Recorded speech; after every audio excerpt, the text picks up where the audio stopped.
اب بازار میں اس قدر بھیڑ ہے، خاص کر کے گوشت کی دکان اور مچھلی کی دکان پہ اس قدر بھیڑ ہے، اور کوئی بھی سماجی دوری جو ہے وہ مینٹین نہیں کرا، تو یہ لوگ اپنے آپ کو خطرے میں ڈال رہے ہیں۔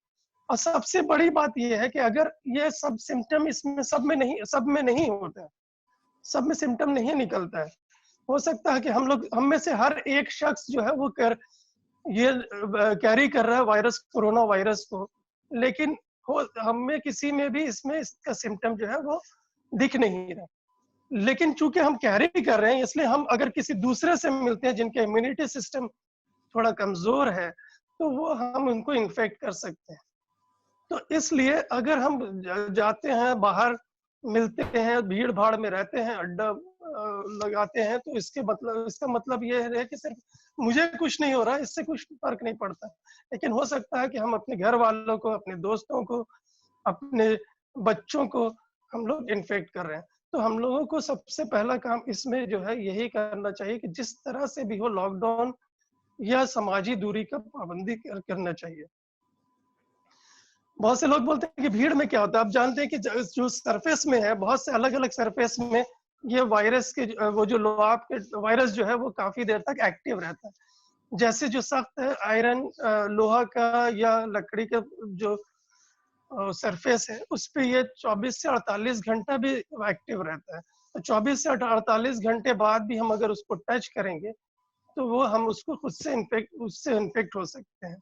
اسی طرح ہم جتنے بھیڑ بھاڑ والی جگہ میں جائیں گے، اگر ہم 1 سے 2 آدمی ہیں آپس میں بات کر رہے ہیں، 2 میٹر کی دوری سے بات کر رہے ہیں، تو ہمیں خطرہ کم ہے انفیکٹ ہونے کا۔ لیکن اگر ہم لوگ آس پاس بھیڑ بھاڑ والی جگہ میں شادی بیاہ ہو یا مسجد ہو یا مندر ہو جہاں پہ بہت سارے لوگ ہیں، تو یہ وائرس جو ہے وہ ہوا میں کافی تعداد میں رہے گی، اس لیے ہمیں جو ہے اس سے خطرہ ہوتا ہے، اس میں زیادہ ہوتا ہے۔ تو اسی لیے جو ہے نماز مسجد میں منع کیا گیا ہے۔ اس وقت ہمارا ایمان جو ہے وہ بہت جوش مارتا ہے کہ نہیں ہم مسجد میں پڑھیں، کیوں منع کیا جا رہا ہے؟ تو یہ کرنے سے ہم نہ صرف اپنے آپ کو خطرے میں ڈال رہے ہیں بلکہ ہم اپنے آس پاس والے، اپنے کمیونٹی، سبھی کو ہم خطرہ میں ڈال رہے ہیں۔ تو یہ سوچنا چاہیے کہ جب ہمارے رسول کا زمانہ تھا تو وہاں جب بارش ہوتی تھی، طوفان ہوتی تھی، تو رسول اللہ صلی اللہ علیہ وسلم اعلان فرما دیا کرتے تھے حضرت بلال کے ذریعہ کہ لو تم نماز پڑھنے کے لیے مسجدوں میں نہ آؤ، اپنے گھر میں پڑھ لو۔ تو یہ تو ایک خطرہ کی جگہ ہے، ایک ایسا خطرہ جس سے سب ہم لوگ پریشان ہیں، جس سے ہم لوگ سبھی خطرے میں ہیں، موت کا خطرہ ہے، جان کا خطرہ ہے۔ تو اس میں اگر منع کیا جا رہا ہے تو اس میں میرے خیال سے کوئی برائی نہیں۔ ہمارے ساتھ مفتی صاحب بھی ہیں، مفتی صاحب اور بھی اسلام کے پرسپیکٹو سے بولیں گے، لیکن میرا جو بولنے کا پرسپیکٹو ہے کہ ہمارا کس طرح سے ہم لوگ اس سے دوری رکھیں۔ دوسری چیز جو ہمارے یہاں بہت زیادہ میں دیکھ رہا ہوں، یہ آفیشیل نہیں ہے لیکن چونکہ ہم کمیونٹی میں رہتے ہیں تو ہمارے پاس خبر آتی ہے اس طرح سے کہ بہت سے لوگ جن کے اندر اس طرح کی جو علامات ہیں جو بیماری کے، جیسے سردی، کھانسی یا بخار جو نہیں اتر رہا ہے کافی دن سے، جو سسپیکٹڈ کووڈ کیس ہے، ان کا علاج کروانے یا ان کو ہاسپٹل نہیں لے جا رہے ہیں، ان کو چھوڑ دے رہے ہیں، یا پھر ان کا اگر اس سے انتقال ہو جا رہا ہے تو وہ چھپا کر اس کو لے آ کر دفن کر دے رہے ہیں۔ تو یہ صحیح نہیں ہے، کیونکہ ہمارے یہاں جو اس کے بارے میں جو گورنمنٹ کا یہ ہے سرکاری جو ڈسپوزل کرنے کی ڈیڈ باڈی جو کووڈ سے انفیکٹڈ ہے، اس کا جو یہ ہے، اس کی وجہ اس میں یہ ہے کہ جو نہانا الاؤ نہیں ہے، کوئی بھی ایسا چیز کرنا جس سے باڈی کو ٹچ کرنا پڑے وہ الاؤ نہیں ہے۔ لیکن چہرہ دکھاتے ہیں، نماز بھی رکھ کر پڑھا جا سکتا ہے، اس میں کسی طرح کی پابندی نہیں ہے۔ لیکن ڈیڈ باڈی جو ہے وہ جو ڈیڈ باڈی ہے وہ ہم لوگ جو ہے ہمارے حوالے نہیں کی جاتی، جو فیملی کے ممبر ہیں ان کو دکھا ضرور دیا جاتا ہے لیکن حوالے تو اس خطرے سے، اس وجہ سے بھی بہت سے لوگ کرتے ہیں کہ بھائی ایسے موت سے کیا فائدہ جس میں غسل نہ دینا پڑے، جس میں جنازہ کی نماز نہ ہو، یہی سوچ کر بہت سے لوگ اس کو چھپا دے رہے ہیں۔ یہ درست نہیں ہے، کیونکہ یہ اس سے جو آپ جنازہ کے ساتھ جا رہے ہیں وہ بھی خطرے میں پڑ رہے ہیں، جو گورکن ہے وہ خطرے میں پڑ رہا ہے، اور اس کے گھر والے جو غسل دے رہے ہیں سبھی ان سے خطرہ میں ہو رہا ہے، اور ایک سے دوسرے کو پھیلتا ہے۔ تو ایک آدمی پوٹینشیل وہ کئی ہزاروں آدمی کو انفیکٹ کر سکتا ہے۔ تو اسلام کی بات کریں تو اسلام میں جو ہے ہم لوگ تھم رول یہ ہوتا ہے کہ ہمارے جو کوئی بھی ایشو کو اسلام کس طرح سے ٹیکل کرتا ہے، اور یہ ہوتا ہے کہ ہم پہلے دیکھتے ہیں کہ اس کی کوئی مثال یا اس کے کوئی اس طرح کی کوئی چیز ہے وہ قرآن میں ہے یا نہیں. اگر قرآن میں نہیں ملتا تو پھر ہم دیکھتے ہیں کہ حدیث میں ہے یا نہیں. تو اگر حدیث میں بھی نہیں ملتا تو پھر ہم یہ بھی دیکھتے ہیں کہ اسی طرح سے ملتی جلتی کوئی چیز جو ہے وہ حدیث میں ملتی ہے یا نہیں. تو یہاں پہ ہمارے یہاں پاس جو حدیثیں ہیں اس میں ہم دیکھتے ہیں کہ طاعون کی وبا کے بارے میں ہمارے رسول نے فرمایا ہے.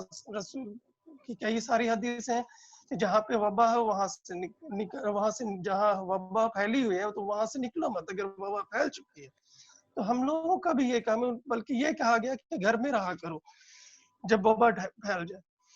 تو یہ سب چیزیں ہمارے یہاں ہمارے پاس مثال ہے حضرت عمر کی. جب وہ شام کی طرف گئے تو وہاں پہ پتہ چلا کہ ملک شام میں وبا پھیلی ہے، تو وہ وہاں سے واپس آ کے مشورہ کرنے کے بعد رسول اللہ صلی اللہ علیہ وسلم نے بھی یہی کہا تھا کہ جہاں وبا پھیلی وہاں جاؤ نہیں، لیکن تم اگر جہاں پہ رہو وہاں وبا پھیل جائے تو وہاں سے نکلو، وہیں رہو تاکہ دوسری جگہ نہ پھیل سکے. اور اس کا اجر جو ہے میں پڑھ رہا تھا بخاری میں حدیث نمبر 6619 میں جو حضرت عائشہ رضی اللہ تعالیٰ عنہ سے روایت ہے کہ اگر کوئی بندہ کسی ایسے شہر میں ہے جس میں طاعون کی وبا پھوٹی ہو اور اس میں ٹھہرا ہے اور اس شہر سے بھاگا نہیں، صبر کیے ہوئے ہے اور اس پر اجر کا امیدوار ہے اور یقین رکھتا ہے کہ اس تک صرف وہی چیز پہنچ سکتی ہے جو اللہ نے اس کی تقدیر میں لکھ دی ہے، تو اس سے شہید کے برابر ثواب ملے گا. تو اب ہم سب جانتے ہیں کہ شہید جو ہوتا ہے، شہید جنگ میں جو شہید ہوتے ہیں ان کو بعض اوقات ان کی ناغسل کیا جاتا تھا اور نہ ان کو کفن پہنایا جاتا تھا، لیکن بس اسی طرح سے دفن کر دیا. تو یہاں بھی چونکہ یہ شہید جو لوگ ہیں، یہ مفتی صاحب زیادہ تفصیل میں بتا سکیں، تو یہ میرا اپنا یہ ہے کہ جو ہے کہ سمجھ ہے کہ یہ بھی وہ شہید اگر ہیں، اگر تو یہ جو ہمارے لوگ جو وبا کی وجہ سے مارے جا رہے ہیں ان کو بھی کفن یا نہ کفن ملے یا نہ ملے، غسل ملا یا نہ ملے، اللہ تعالیٰ ان کو اسی طرح سے ٹریٹ کریں گے، ان کو ایسا دے گا. اس میں نہانے یا نہیں نہانے سے ان کا درجہ کم ہو جائے گا یا زیادہ ہو جائے گا، ایسی بات نہیں. یہ تو ہے وہ. اور دوسری چیز ہے کہ ہم بہت ساری بات بھی کرتے ہیں کہ اللہ ہے، ہم لوگوں کچھ نہیں کر رہے، ہم تو جا رہے ہیں باہر، کوئی اللہ ہے. تو میرے جاننے والے 2-3 لوگ ایسے تھے جو کام کر رہے تھے، وہ ٹھیک سے پروٹیکشن نہیں لے رہے تھے. ینگ لڑکا 30-35 سال کے لڑکا، کووڈ ہو گیا، وہ انتقال کر گیا. تو ایسا نہیں ہے، ہم کو خودکشی کرنے کے لیے نہیں، اللہ ہے تو اس کا مطلب ہم چھت سے کود نہیں جائیں گے یا ہم ریل کے سامنے نہیں کود پڑیں گے. اسی طرح سے ہم جان بوجھ کے اپنے کو خطرے میں نہیں ڈالنا چاہیے. اگر ہم کسی سے مل بھی رہے ہیں تو پورے پروٹیکشن لینے کے بعد ہی جائیں، اپنے آپ کو سب سے پہلے بچائیں. اور اس کے بعد جو ہے دوسری چیز جو بڑی ایک ہمارے یہاں ہو رہی ہے وہ یہ ہے کہ بہت سے لوگ جو ہے، جو ہمارے زیادہ تر کمیونٹی کے لوگ جو ہے چھوٹے موٹے کاروبار یا چھوٹے موٹے جاب میں تھے، ابھی وہ لوگ جو ہے ان کا جاب چونکہ لاک ڈاؤن کی وجہ سے بند ہو گیا، کام کاج بند ہو گیا، تو وہ لوگ جو ہے بیچارے بہت پریشانی میں. ان کی پریشانی یہ ہے کہ جو نون غریب ہوتے ہیں نا محلہ میں، ان کو سب جانتا کہ یہ غریب ہے، اس کو سب دیتے ہیں. لیکن جو ایسے لوگ ہیں جو کام کر رہے تھے، اچھے خاصی آمدنی تھی، اچانک بے روزگار ہو گئے، تو وہ نہ تو خود سے دوسرے کو جا کر کہہ سک رہے ہیں کہ مجھے کچھ دو، یا نہ ہم لوگوں کی نظر ان پہ پڑ رہی ہے. تو ہمارا سب سے بڑا جو ہے امتحان یہیں پہ ہے. ہم لوگ بہت دور دور کے سوچتے ہیں کہ ہم دوسری جگہ جا کر ہم لوگ ریلیف کا کام کر رہے ہیں، بہت کھانے پینے کو دے رہے ہیں، لیکن ہمارے پاس میں جو لوگ ہیں ہم ان کو نہیں دیکھ رہے ہیں. اگر ہم لوگ سب گھر میں اگر بیٹھ کے تھوڑا سا بھی سوچیں، ذہن دیں، تو ہم لوگ کو آس پاس میں ہم لوگوں کو دیکھ پائیں گے کہ بہت سارے ایسے لوگ ہیں جن کا کام نہیں ہو پا رہا ہے، جو بیچارے نہ کسی سے مانگ سک رہے ہیں اور نہ کسی کے سامنے ہاتھ پھیلا سک رہے ہیں، نہ کوئی ان کو دیکھ رہا ہے. تو ہم لوگوں کو ضرورت اس بات کی کہ ایسے لوگوں کو شناخت کر کے ان کی مدد کریں، بہت ہی اس طرح سے مدد کریں کہ وہ ان کو شرمندگی نہ ہونے پڑے. تو یہی میرے کئی ایک باتیں تھیں جن سے میں آپ سے کہنا چاہ رہا تھا. بہت بہت شکریہ. میں ایک بار پھر TSSF ندیم نور صاحب، عبدالرحیم خان صاحب کا شکریہ ادا کروں گا کہ آپ نے مجھے موقع دیا یہاں پہ بولنے کا، اپنی بات رکھنے کا. بہت بہت شکریہ ندیم نور صاحب. بہت بہت شکریہ شکیل احمد صاحب. آپ کو دیکھا تو مجھے یاد بھی آ گیا کہ میری آپ سے ملاقات 2017 میں ہوئی تھی بنگال میں، جب آپ نے کانفرنس کا اعلان کیا تھا، اور سن کے آپ کو بہت ہی اچھا لگا. میرے خیال میں آپ نے مفتی مشتاق احمد تجاروی صاحب کا کام کافی آسان کر دیا ہے، آپ نے زیادہ تر چیزیں بتا دی ہیں. دشواری یہ بھی ہوئی تھی کہ جب مسلمانوں نے یہ سوچا، ہم لوگوں کے اندر یہ بھی خیال تھا کہ ہمارے اندر ہم کو یہ وائرس نہیں ہو سکتا، اور ہم لوگوں نے بہت لائٹلی لیا. ایک وجہ آپ نے بتا دی وضو والی تھی، دوسری وجہ یہ بھی تھی کہ کنفیوژن تھا کہ حدیث میں کیا لکھا ہے اور قرآن میں کیا لکھا ہے، اور ایک حدیث میں لا ادوا کر کے جو ورڈ آیا ہے اس نے بھی کافی کنفیوژن کریٹ کیا. تو اس پہ لحاظ سے ہم لوگوں نے بہت جلدی بیٹھ کے مفتی مشتاق احمد تجاروی کے ساتھ ساری کتابوں کو دیکھا اور ایک اس کو عملی جامہ پہنانے کی کوشش کری، کیونکہ ہم لوگ کافی چیزوں سے کنیکٹڈ ہیں، ہم لوگ جان سکتے ہیں، ہم لوگ سمجھ سکتے ہیں، بٹ جتنے لوگ باہر دور لوگ بیٹھے ہیں ان کو شاید وہ کمیونیکیشن نہیں پہنچ پا رہا ہے. اور اس لیے ہم نے یہ طریقہ نکالا کہ ہم جتنا بھی دور دور تک ہو پائے گا اس میں پہنچ پائیں گے. بہار میں تقریباً 4000 ہم گاؤں کے مولویوں اور اماموں کو اس طرح کی چیزوں کو ہم لے کے گئے، ان کو سمجھایا، اور الحمدللہ اس کے بعد سے مسجدوں میں نماز بند ہوئی اور لوگوں نے اس بیماری کے سیریسنس کو سمجھا اور اپنا اسلامی عقیدہ بھی سمجھا کہ ہم کو کس طرح سے کام کرنا ہے. دوسری ہمارے پاس دقت آئی تھی کہ جب لاک ڈاؤن آیا تو لاک ڈاؤن کو لے کے کیا کریں. لوگوں کا تھا کہ اگر ہمارے فرض نماز چھوٹ جائیں گی، جمعے کی نماز چھوٹ جائے گی، تراویح کی نماز چھوٹ جائے گی تو ہم گناہ کے حقدار ہوں گے. لیکن ہماری نظر میں اسلام ہم کو یہ ساری چیزیں بتاتا ہے کہ کس طرح سے ہمارے سامنے جو چیلنجز آئے ہیں ان کو ہم ایک اپرچونٹی کے روپ میں ہم فوراً اس کو ٹرانسفارم کر لیں. اور یہ لاک ڈاؤن کی جو ایک ہم لوگوں کو دکھ رہا ہے، ایک چیلنج دکھ رہا ہے، اس کو اپرچونٹی ہم لوگ کیسے بنا سکتے ہیں اسلامی طور طریقے سے. اس پہ ہمارے ساتھ اسلم پرویز صاحب بولنے کے لیے بہت مشہور ہیں، اور اس پہ ہم لوگ ان کو جلدی سنیں گے. بٹ فی الحال پروگرام کو آگے بڑھاتے ہوئے میں مفتی مشتاق احمد تجاروی صاحب سے کہوں گا کہ آپ موٹی موٹی باتوں پہ آپ روشنی ڈال دیں، اور انشاءاللہ تعالیٰ آپ کا لکھا ہوا مضمون ہم ان لوگوں تک پہنچائیں گے. تو آپ موٹی موٹی باتیں بتا دیں اور پھر اس کے بعد اسلم پرویز صاحب. مفتی مشتاق احمد تجاروی صاحب. جی السلام علیکم. وعلیکم وہ انمیوٹ ہو رہی تھی. جی السلام علیکم ورحمۃ اللہ وبرکاتہ. بسم اللہ الرحمن الرحیم. الحمدللہ رب العالمین والصلاة والسلام علی رسولہ الامین. ماشاءاللہ شکیل صاحب نے باتیں کہہ دی ہیں. ایک مجھے صرف 2 باتیں عرض کرنی ہیں جن میں سے ایک حصہ آ گیا اور ندیم نور صاحب نے کچھ اشارہ کر دیا اس کی طرف.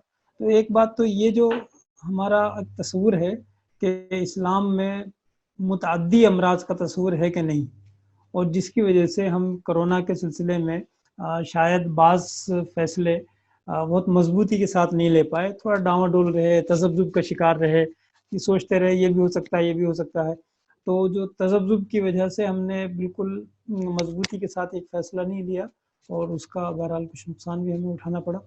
اور دوسری بات یہ ہے کہ کچھ اگر عذر لاحق ہو جائے، کچھ مسائل پیش آ جائیں، تو ان مسئلے کی وجہ سے، اس عذر کی وجہ سے نماز باجماعت کو بجائے مسجد کے گھر میں کیا جا سکتا ہے کہ نہیں. مسجدیں بھی آباد رہیں لیکن مسجدوں میں گیدرنگ نہ ہو، بھیڑ نہ ہو، یہ ممکن ہے کہ نہیں. تو یعنی شریعت کا اس میں کیا موقف ہے. تو انہی 2 موضوعات پر میں انشاءاللہ مختصر سی باتیں عرض کروں گا. مشتاق صاحب اگر آپ ویڈیو آن کر سکتے ہو تو بڑی مہربانی ہوگی، لوگ آپ کو دیکھنا چاہ رہے ہیں اگر پاسبل ہو. ویڈیو آن دیکھیے، میں نے میری طرف سے یہاں سے تو آن ہے، کوئی وہاں کوئی ندیم نور صاحب ایک بار ذرا دیکھ لیجئے. جی میں دیکھ رہا ہوں مشتاق صاحب، آپ جاری رکھیے. ویڈیو ہو گیا آن؟ نہیں ابھی نہیں ہوا، بٹ میں دیکھتا ہوں، آپ کریے اسے.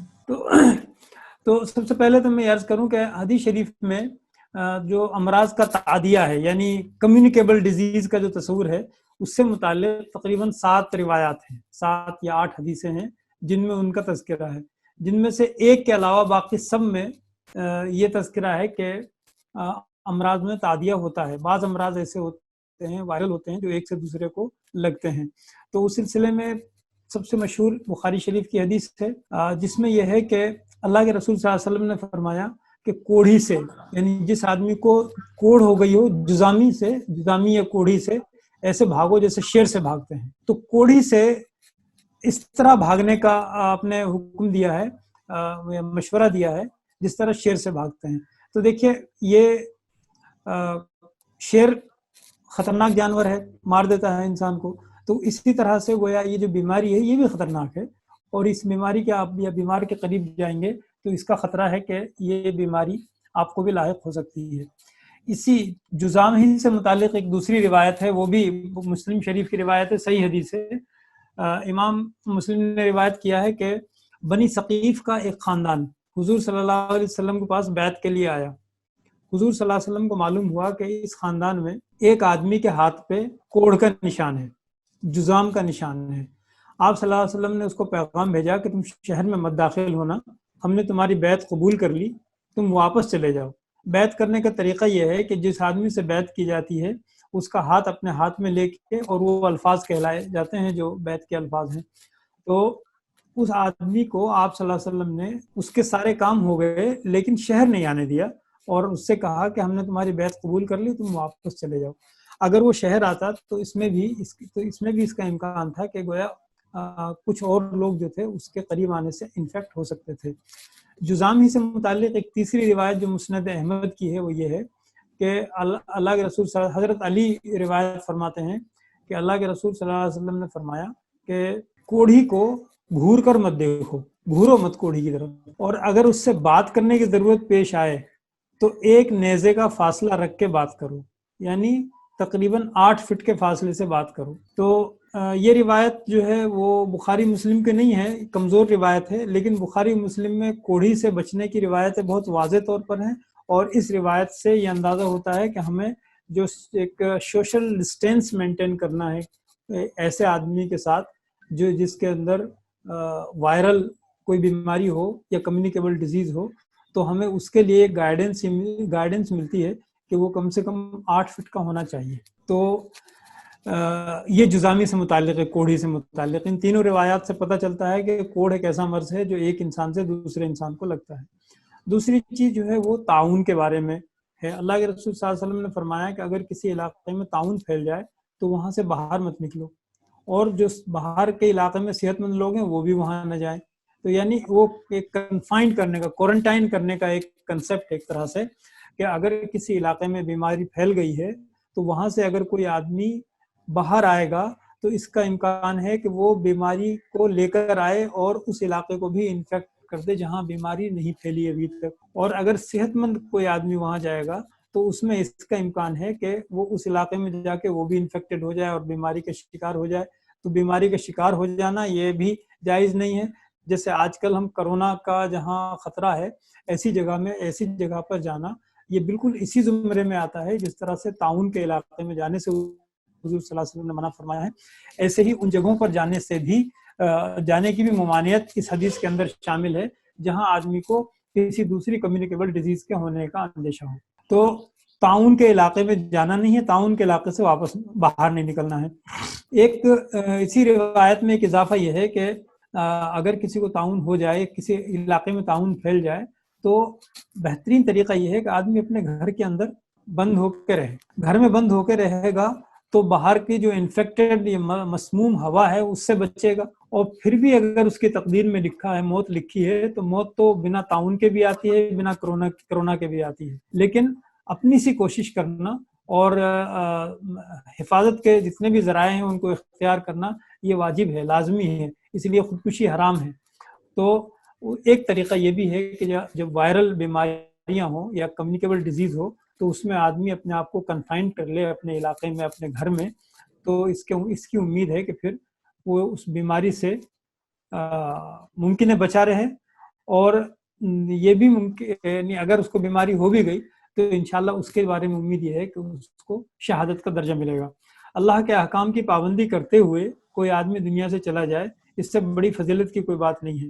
اور اللہ کے احکام کی اللہ اور رسول کے احکام کی نافرمانی کرتے ہوئے کوئی دنیا سے جائے اس سے بڑی محرومی کی کوئی بات نہیں ہے. اللہ کے رسول صلی اللہ علیہ وسلم نے جو ہمیں ہدایات دی ہیں ایسی بیماریوں کے سلسلے میں ان کا ہمیں لحاظ رکھنا چاہیے. خاص طور سے اس وقت بہت نازک دور ہے. اس میں ایک تیسری روایت جو ہے وہ بھی بخاری شریف کی روایت ہے، وہ یہ ہے کہ کوئی آدمی اپنے بیمار اونٹ کو صحت مند اونٹوں کے اندر نہ لے جائے، یعنی جہاں صحت مند اونٹ ہوں وہاں کوئی آدمی اپنے بیمار اونٹ کو لے کر نہ جائے۔ اونٹ کے اندر جو بیماری عام طور پر کمیونیکیبل ڈیزیز مانی جاتی ہے وہ خارش مانی جاتی ہے، کھجلی۔ تو اگر کسی اونٹ کو یہ بیماری ہو گئی اور وہ ایسے ریوڑ میں چلا گیا جہاں صحت مند اونٹ ہیں، تو اس کا بھی امکان ہے کہ وہ سارے اونٹ جو ہیں وہ بھی انفیکٹڈ ہو جائیں گے اور بیمار ہو جائیں گے۔ تو اس لیے حضور صلی اللہ علیہ وسلم نے فرمایا کہ بیمار اونٹ کو صحت مند اونٹوں میں مت لے جاؤ۔ تو اس میں بھی بالکل واضح اشارہ اس بات کی طرف کہ کچھ بیماریاں کمیونیکیبل ہوتی ہیں، ایک سے دوسرے کو لگتی ہیں، جس طرح سے ایک بیمار اونٹ صحت مند اونٹوں میں جا کے ان کو تک بیماری پہنچانے کا خطرہ پیدا ہو جاتا ہے۔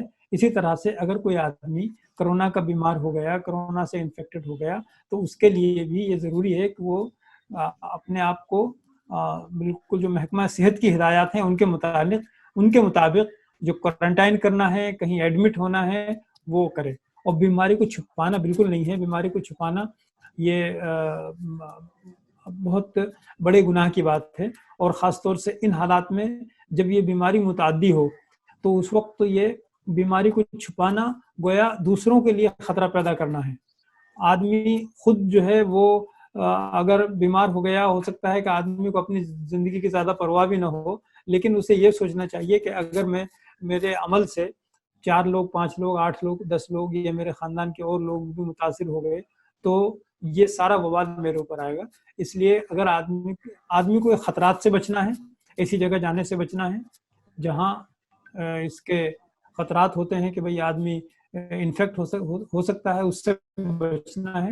اور اگر پھر بھی کوئی آدمی ایسی جگہ پہنچ گیا کسی وجہ سے اور انفیکٹ ہو گیا، تو اس کی پہلی ذمہ داری یہ ہے کہ وہ محکمہ صحت کو مطلع کرے اور جو ہدایات ہیں ان کے مطابق وہ اپنے آپ کو کوارنٹائن کرے، اور جو بھی اس کے لیے محکمہ صحت کی طرف سے ہدایات ہوں ان پر عمل کرے۔ اور جو اس بیماری سے بچنے کے لیے جو ہدایات دی جا رہی ہیں وہ بہت امپورٹنٹ ہیں۔ مثلاً یہ ہے کہ دن میں 8، 10، 15 مرتبہ اپنے ہاتھوں کو صابن سے دھوئیں۔ صابن اس کے لیے زہر ہے، اس کرونا کے لیے۔ صابن کو اگر 20 سیکنڈ صابن کے کنٹیکٹ میں رہے گا کرونا تو ختم ہو جائے گا۔ اس لیے صابن کا استعمال کریں، صابن سے ہاتھ دھوئیں۔ باہر جائیں تو کوشش کریں کہ منیمم باہر نکلنا ہو، لیکن پھر بھی نکلنا ہو تو منہ پہ وہ ماسک لگائیں، ہاتھوں میں اگر گلوز پہن لیں تو بہت اچھا۔ اور گھر میں آنے کے بعد سب سے پہلا کام یہ ہے کہ گھر میں گھسنے سے پہلے ہاتھ دھو لیں اور پیر دھو لیں، اور گھر میں آنے کے بعد بھی ہاتھ منہ دھوئیں صابن سے، اور صفائی ستھرائی کا دھیان رکھیں۔ اس کی کوشش کریں کہ 2 دن، 3 دن، 4 دن بالکل کنفائنڈ رہیں۔ کبھی بہت مجبوری میں آدمی نکلے گھر سے، بلا وجہ گھر سے باہر نہ نکلے، کیونکہ گھر میں رہنا یہ صرف اپنے ساتھ احسان نہیں ہے بلکہ اپنے بچوں کے ساتھ بھی احسان ہے۔ خدا نہ خواستہ باہر نکلے اور اگر بیماری لگا لائے تو اپنے ساتھ اپنے بھی بچوں کے لیے بھی خطرہ بنیں گے، محلے کے لیے بھی خطرہ بنیں گے، ملک کے لیے بھی خطرہ بنیں گے۔ یہ بیماری ایسی ہے جو انسانوں کے کندھوں پر چلتی ہے، اس کی سڑک انسان کے کندھے ہیں، اور اس کا سب سے بڑا علاج یہی ہے کہ اس کی سڑک توڑ دی جائے، اس کی چین بریک کر دی جائے، اس کا جو راستہ ہے اسے روک دیا جائے۔ یہی اس کا سب سے بڑا علاج ہے، اور اس کے لیے یہ ضروری ہے کہ ہم فاصلہ مینٹین کریں، اس کی چین بریک کر دیں۔ تو انشاءاللہ محنت کریں گے، کوشش کریں گے تو اللہ نے چاہا تو اس بیماری سے نکلیں گے۔ ایک جو کنفیوژن ہمارے یہاں یہ ہوتا ہے متعدی بیماری کے حوالے سے، وہ ایک روایت ہے، بخاری شریف کی روایت ہے، جس میں ہے لا عدویٰ، یعنی کوئی بیماری ایسی نہیں ہے جو کمیونیکیبل ہو۔ تو دیکھیے اس حدیث کو صحیح طرح سے سمجھنے کی ضرورت ہے۔ یہ ہمارا کوئی انوینشن نہیں ہے، ایسا نہیں ہے کہ ہم لوگ یہ ایسا، جو بہت پرانے بڑے محدثین ہیں وہ سب اس حدیث کے بارے میں یہی کہتے ہیں کہ امام نووی جو مسلم کے بہت بڑے شارح ہیں، انہوں نے بھی کہا ہے کہ دیکھیے اس حدیث سے مراد یہ ہے کہ لا عدویٰ کا مطلب یہ ہے کہ کوئی بیماری فی نفسی بذاتی ہی متعدی نہیں ہوتی، بلکہ اللہ کے حکم سے متعدی ہوتی ہے۔ تو اگر ہم یہ نہیں مانیں گے تو یہ تو ایمان کا مسئلہ ہے، تو اللہ کے حکم کے بغیر کچھ نہیں ہوتا۔ تو اس لیے ہمیں معلوم نہیں ہے تقدیر میں کیا لکھا ہے، تو اس لیے ہمیں تو اب بچاؤ کرنا ہے۔ پھر اللہ کا حکم ہوگا تو کسی وجہ سے ہو بھی سکتی ہے، اور جہاں تک ممکن ہوگا ہم بچاؤ کریں گے۔ ہم نے بچاؤ کیا پھر بھی ہو گئی تو یہ اللہ کا حکم ہے اور انشاءاللہ اس پر اجر ملے گا، اور ہم نے بچاؤ نہیں کیا اور پھر ہو گئی تو یہ ہماری غلطی ہے، ہماری مطلب کہیں ایسا نہ ہو کہ ہماری غلطی کی ہمیں سزا مل جائے۔ تو یہ بات تو محدثین نے لکھی ہے کہ اس سے مراد یہ ہے کہ اپنے طور پر کوئی بیماری مؤثر نہیں ہوتی، اس میں یہ طاقت نہیں ہوتی کہ وہ متعدی ہو جائے، بلکہ وہ اللہ کے حکم کی محتاج ہے اور اللہ کے حکم سے متعدی ہوتی ہے، اور بہرحال متعدی ہوتی ہے چونکہ دوسری حدیثوں میں بہت واضح طور پر طاعون میں اور کوڑھ میں اور اونٹ کی بیماری میں آپ صلی اللہ علیہ وسلم نے متواضع طور پر بتا دیا ہے۔ اس میں ایک بات اور بھی ہے اس حدیث میں، وہ بھی ذہن میں رکھنی چاہیے کہ دیکھیے اسلام جو ہے وہ پوزیٹیو تھنکنگ یعنی مثبت سوچ کو کا اضافہ کرنا چاہتا ہے، لوگوں کے اندر مثبت سوچ ہو، امید کی کرن جو ہے وہ ہر وقت آدمی کے اندر جاگی رہے، مایوسیوں کے بادل چھٹے رہیں، مایوسیوں میں آدمی مبتلا نہ رہے بلکہ ہمیشہ پر امید رہے۔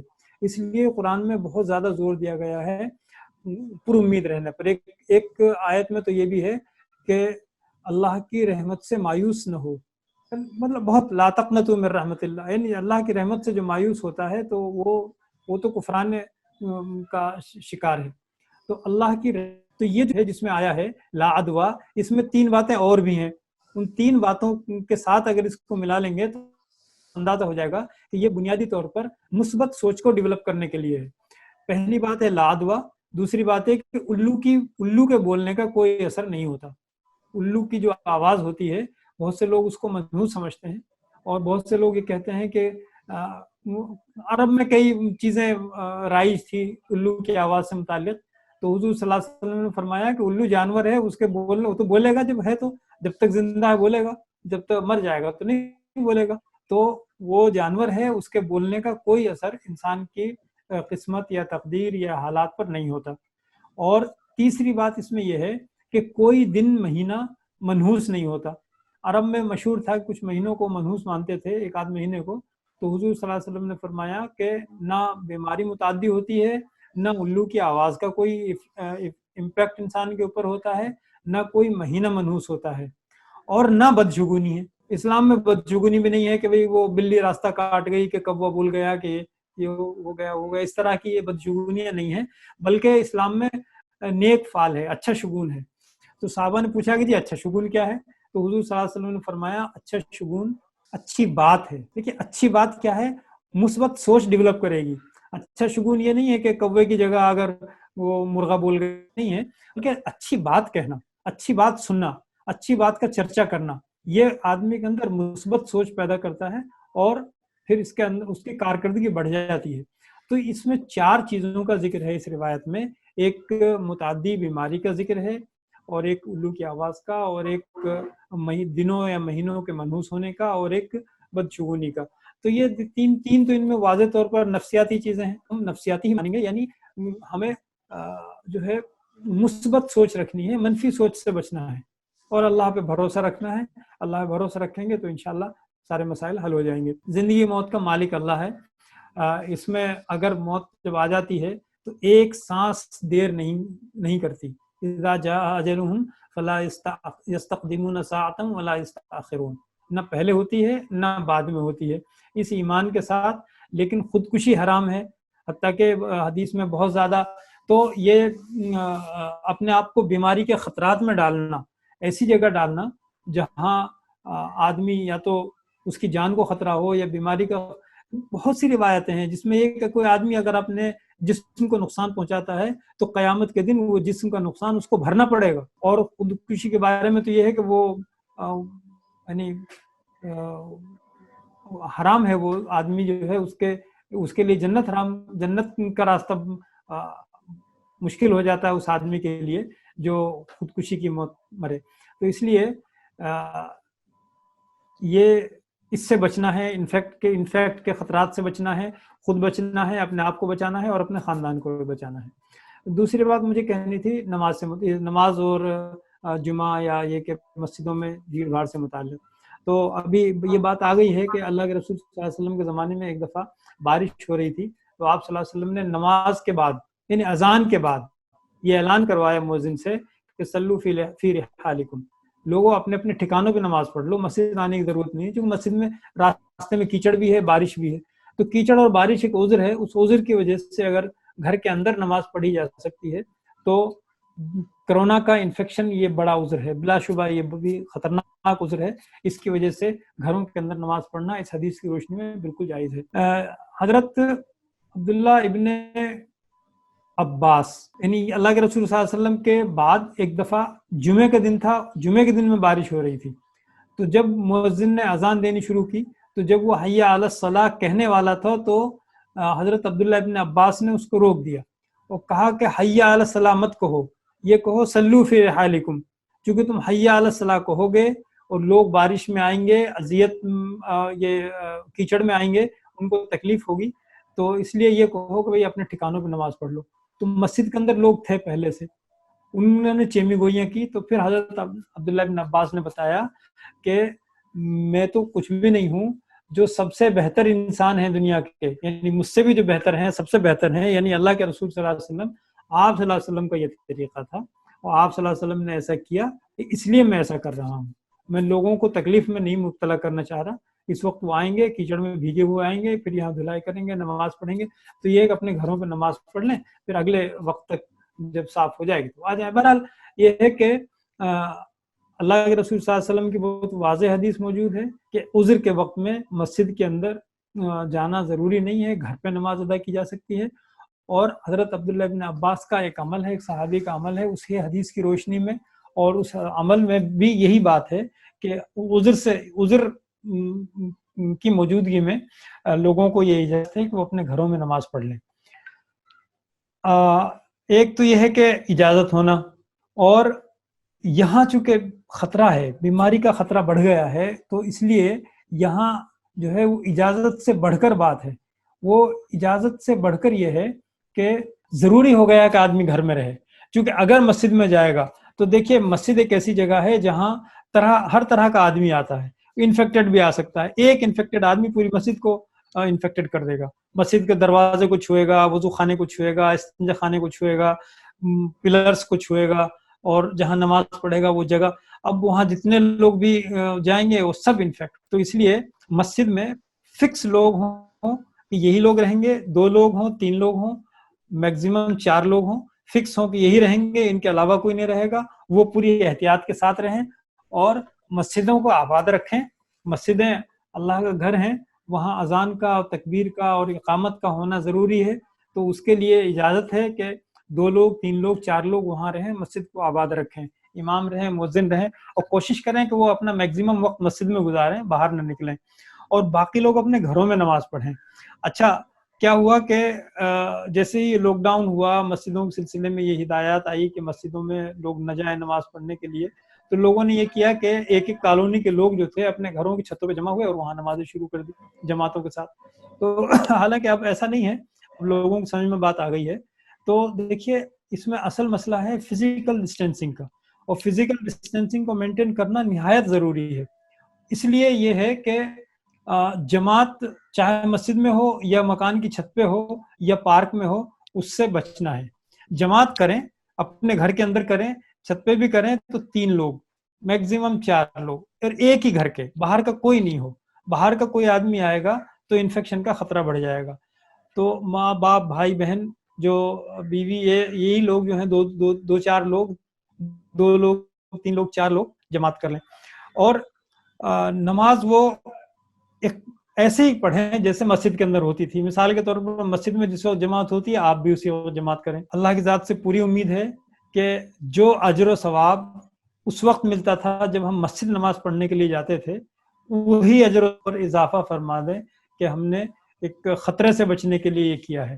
چونکہ ایک حدیث میں آتا ہے کہ اگر کوئی آدمی عبادات کرتا ہے، مخصوص عبادات کرتا ہے فرائض کے علاوہ، اور پھر اس کو سفر درپیش ہو جاتا ہے یا وہ بیمار ہو جاتا ہے اور اس کی وہ عبادتیں چھوٹ جاتی ہیں، تو پھر اس کو اللہ تعالیٰ اتنا ہی ثواب دیتے ہیں جتنا ثواب اس کو اس وقت ملتا جب وہ یعنی جتنا ثواب پہلے جب وہ کر رہا تھا تب ملتا تھا، اتنا ہی ثواب اب ملتا ہے۔ یعنی عذر کی وجہ سے جو چیزیں کم ہوئی ہیں تو ایسا نہیں اس کا ثواب کم ہوگا، تو انشاءاللہ اس میں بھی ثواب کم نہیں ہوگا۔ جماعت 2 لوگ ہوں، 3 لوگ ہوں تو جماعت کر لیں، 8 لوگ 10 لوگ ہوں تو جماعت ایک نہ کریں، پھر 2 کریں 3 کریں. اسی طرح تراویح کا بھی اہتمام کریں. تراویح سنت ہے اور ایک بہت ہی اہم عبادت ہے. رمضان میں قیام اللیل ہو جاتا ہے, اس بہانے قرآن پاک سننے کو مل جاتا ہے. تو تراویح کا اہتمام کریں, لیکن اس میں بھی 2 لوگ 3 لوگ 4 لوگ, اس سے زیادہ نہیں. اور اگر کوئی حافظ قرآن نہ ہو تو علم ترا سے کریں. تراویح پوری پڑھیں, تراویح میں کمی نہ کریں, اور زیادہ سے زیادہ عبادت کریں اور اللہ سے دعا کریں. 2 کام بہت ضروری ہیں. ایک تو اللہ سے دعا کرنا کہ اللہ تعالیٰ اس وبا سے ساری انسانیت کو بچائے, اور دوسرا یہ کہ دیکھیے رمضان المبارک کا مہینہ ہے, یہ مہینہ ہمدردی کا مہینہ کہلاتا ہے, شہر المواسات کہلاتا ہے, ہمدردی اور غمخواری کا مہینہ. تو اس میں ایک امپورٹنٹ کام یہ بھی کرنا ہے کہ دیکھیے ہم جو کھا رہے ہیں اس میں تھوڑا سا کم کر لیں, لیکن ہمارے پڑوس میں, ہمارے رشتہ داروں میں کوئی آدمی جو ہے وہ ضرورت مند نہ رہے, اس کی ہم پوری کوشش کریں. مشتاق صاحب تھوڑا ٹائم ہو رہا ہے. جی میں بس ختم کرتا ہوں اسی کے ساتھ. تو بس 2 ہی باتیں ہیں. ایک تو یہ کہ اسلام میں متعدی مرض ہونے کا کنسیپٹ ہے, اس کو کلیئر کر لیں بھائی. اور بالکل یعنی بعض بیماریاں متعدی ہوتی ہیں, یہ تذبذب میں رہیں گے تو ڈاماڈول رہیں گے. اور دوسرا یہ کہ مسجد کے اندر نہ جائیں, گھر کے اندر نماز پڑھیں گے تو انشاءاللہ اس کا بھی پورا اجر و ثواب ملے گا, کوئی کمی نہیں ہوگی. وآخر دعوانا ان الحمدللہ رب العالمین.